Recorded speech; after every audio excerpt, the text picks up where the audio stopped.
Okay. Hi, I'm Drew. Welcome to the Beggars Woodshop. And I'm an idiot. Yes, sir.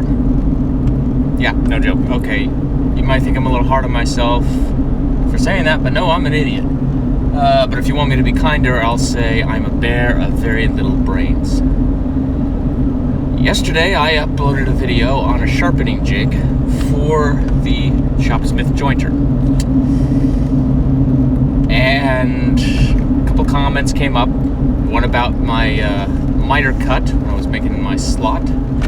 The other was about the feed direction of that jig on the disc sander. And I did make a comment back about that one saying, okay, well, this is what the instructions say. That got gears turning in my head. What gears? Well, it made me realize I goofed. Yeah. The book says for this jig, and this jig is meant for a Mark V 500, so that's the cast iron table. You're supposed to take the set screw and turn it so that the outfeed side of your fence is actually 1/8 of an inch to the right. Yes. So I thought, stupidly, oh, just go 1/8 of an inch. Hold on 1 second, I'm on the freeway here. Come on, buddy, it Burgess. Thank you. I thought to myself, well, I'll just cut 1/8 of an inch difference on the jig itself at that same angled cut. Yeah, that's where I was stupid. Because that doesn't do anything. That just leaves one side constantly close to the blade. Alright? So what I should have done was leave the jig alone and instead take a scrap piece of wood that I can attach to my fence and cut a taper on that so that 1/8 of an inch thicker side is the infeed side.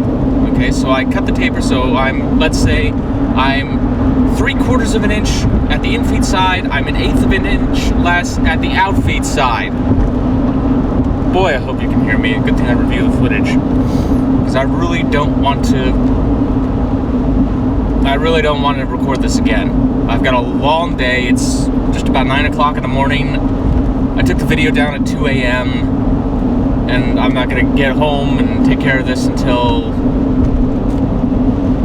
like 4:30. Long day. I'm going to slow down here. That's right, construction zone. But yes, I should have done that with the blade, or with the jig, so I had a separate piece attached. So, thank you to, your name escapes me, but you've got the channel, that's Shopsmith 500, 510, 520. You've redone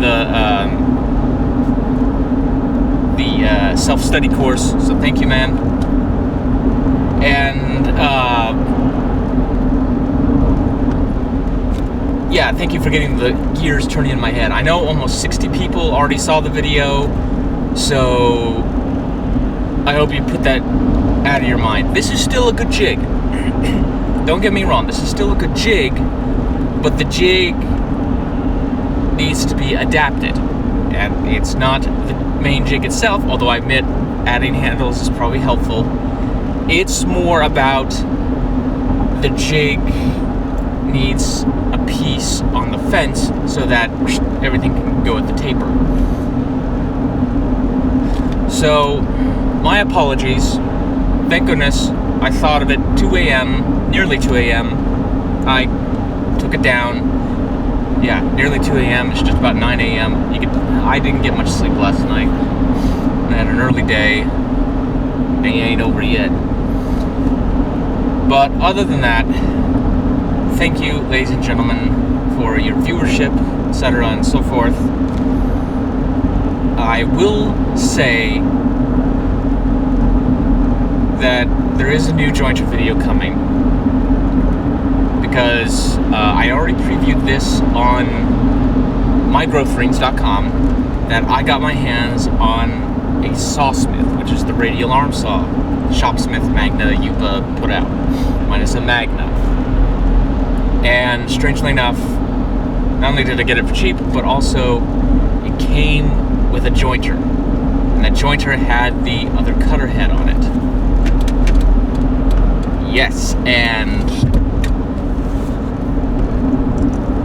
the only thing different about the cutter head, as I said in my main video, is what John Rice, I know you're on here, John, referred to as the clamp. That's not its actual name, but for the life of me, I can't think of the actual name because I don't have the book in front of me right now. Okay, here's my exit. So, stay tuned.